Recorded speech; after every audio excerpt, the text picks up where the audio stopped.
안녕하십니까. 맥체인 성경 읽기 역대하 1장, 요한일서 1장, 미가서 7장, 누가복음 16장. 첫 번째 역대하 1장, 솔로몬의 지혜 구함과 통치의 시작. 본문 이해에 도움이 되는 배경과 맥락을 소개합니다. 역대하 1장은 다윗의 뒤를 이어 솔로몬이 왕으로 등극한 후 그의 통치가 어떻게 하나님의 은혜로 세워졌는지를 보여주는 장입니다. 본문의 중심은 솔로몬이 기브온 산당에서 하나님께 일천번제를 드리고 그 기도에 대한 하나님의 응답을 받은 사건입니다. 지혜와 지식은 단순한 인간의 학문적 능력이 아니라 하나님의 뜻에 따라 공의롭게 다스릴 수 있는 분별력을 의미합니다. 하나님께서 솔로몬의 기도에 응답하신 것은 그가 부나 명예가 아닌 하나님의 백성을 바르게 다스릴 수 있는 지혜를 구했기 때문입니다. 기브온은 회막이 있던 곳으로 이스라엘 백성에게 하나님의 임재와 언약을 상기시키는 상징적 장소였습니다. 이 장은 이스라엘의 새로운 왕국이 인간의 능력이 아니라 하나님의 주권적 은혜 위에 세워졌음을 증언합니다.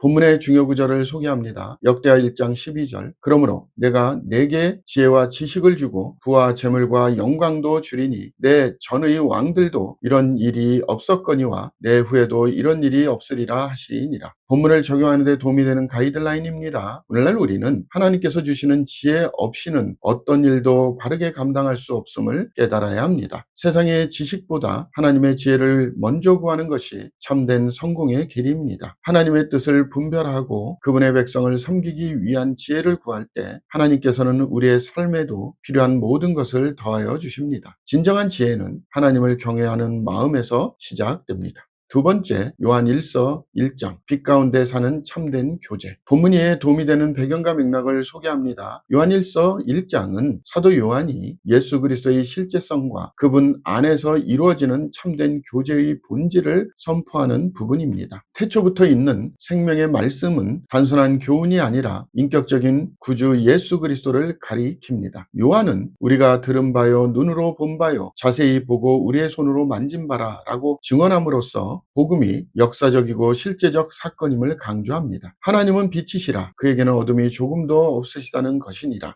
라는 선언은 하나님과의 관계가 죄와 타협할 수 없음을 의미합니다. 사귐은 단순한 인간적 친분이 아니라 하나님과의 영적 일치와 도덕적 순교를 포함한 신앙적 교제를 말합니다. 본문의 중요 구절을 소개합니다. 요한일서 1장 9절. 만일 우리가 우리 죄를 자백하면 그는 미쁘시고 의로우사 우리 죄를 사하시며 우리를 모든 불의에서 깨끗하게 하실 것이요. 본문을 적용하는 데 도움이 되는 가이드라인입니다. 오늘날 우리는 하나님과의 교제를 말로만 고백하지 않고 삶으로 증명해야 합니다. 빛 가운데 사는 것은 완벽함이 아니라 진실함이며 죄를 감추지 않고 하나님께 고백하는 용기에서 시작됩니다. 공동체의 교제 또한 서로의 허물을 용납하고 진리 안에서 세워질 때 진정한 교제가 이루어집니다. 하나님과의 관계가 회복될 때 사람과의 관계도 함께 치유됩니다. 세 번째, 미가서 7장, 절망 중에도 붙드는 인애와 성실. 본문 이해에 도움이 되는 배경과 맥락을 소개합니다. 미가서 7장은 시대의 타락을 탄식하는 선지자의 목소리에서 시작하여 나는 여호와를 우러러보며 나를 구원하시는 하나님을 바라보나니 라는 믿음의 고백과 회복의 소망으로 넘어갑니다. 결론부는 하나님의 성품, 즉 죄를 사유하시고 허물을 지나치시며 인애를 기뻐하고 언약에 신실하신 분을 성령으로 선포합니다. 인애와 성실은 아브라함과 야곱에게 주신 언약의 핵심 표현입니다. 심판의 어둠 속에서도 언약의 빛이 공동체의 회복을 이끕니다. 본문의 중요 구절을 소개합니다. 미가서 7장 18절. 주와 같은 신이 어디 있으리이까? 주께서는 죄악과 그 기업의 남은 자의 허물을 사유하시며 인애를 기뻐하심으로 진노를 오래 품지 아니하시나이다. 본문을 적용하는 데 도움이 되는 가이드라인입니다. 오늘날 우리는 무너진 현실 속에서도 하나님의 언약적 사랑이 끝나지 않음을 붙들어야 합니다. 실패를 숨기지 말고 은혜의 품으로 돌아와 새롭게 시작해야 합니다. 공동체 안에서 용서와 회복을 선택해 하나님의 성품을 드러내야 합니다. 소망이 보이지 않을수록 더 인내로 하나님의 신실하심을 기다려야 합니다.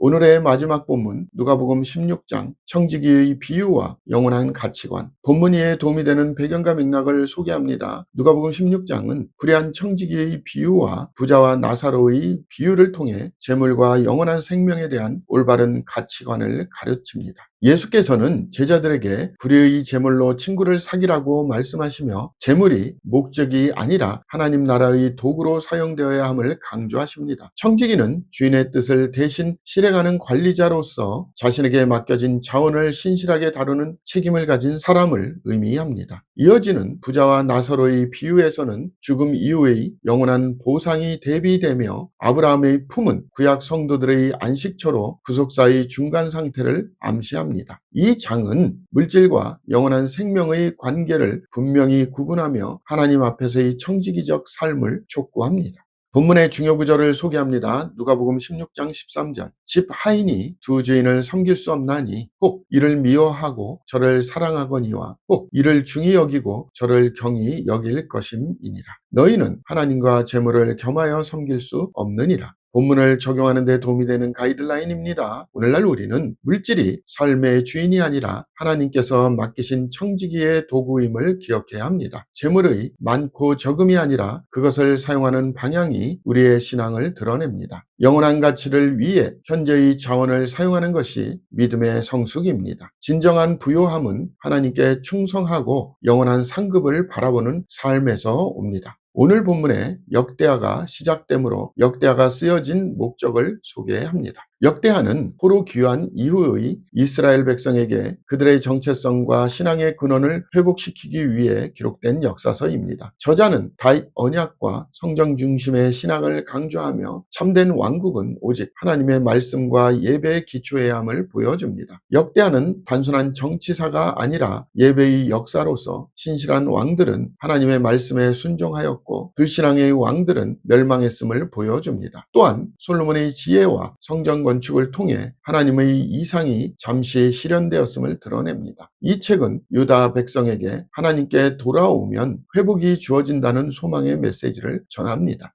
오늘 본문에 요한일서가 시작되므로 요한일서가 쓰여진 목적을 소개합니다. 요한일서는 당시 교회를 위협하는 거짓 교사들, 특히 예수의 성육신을 부정하던 영지주의적 가르침에 대응하여 기록된 서신입니다. 요한은 참된 신앙의 표지를 세 가지로 제시합니다. 첫째, 예수 그리스도를 하나님께서 보내신 아들로 믿는 바른 신앙. 둘째, 하나님의 계명을 지키는 순종의 삶. 셋째, 형제를 사랑하는 사랑의 실천입니다. 그는 참된 교제가 빛 가운데서 이루어지는 것임을 강조하며 신자들이 죄를 자백하고 은혜 안에서 거하도록 권면합니다. 이 서신은 너희로 하여금 영생을 얻었음을 알게 하려 함이라 라는 목적을 분명히 밝히며 신자들에게 확신과 교제의 기쁨을 회복시키는 복음의 서신입니다. 감사합니다.